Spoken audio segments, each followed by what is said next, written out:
My first name is Philip, and my last is Pirrip. But when I was very small, the best I could make of these two together was Pip. So I called myself Pip, and Pip I remained, to myself and everyone else.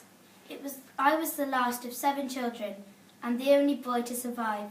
My parents died too, when I was very young, whereupon I went to live with my older sister and her husband, Joe Gargery.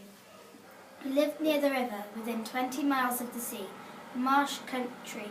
It was a dark, flat wilderness, intersected by dikes and mounds and gates, with scattered cattle grazing where they could. But the bleakest part of all was the churchyard, a very neglected place, overgrown with nettles.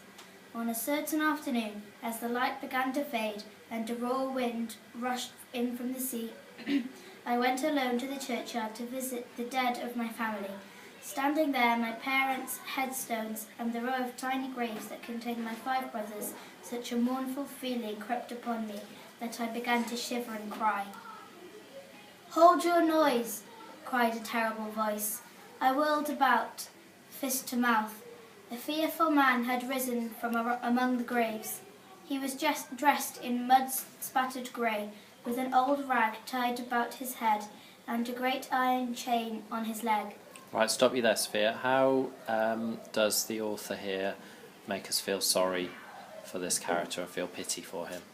They make us feel sorry for Pip because he's very small and all of his family, apart from his older sister, is dead, and he's gone to see them, and suddenly this man has just appeared from within the graves.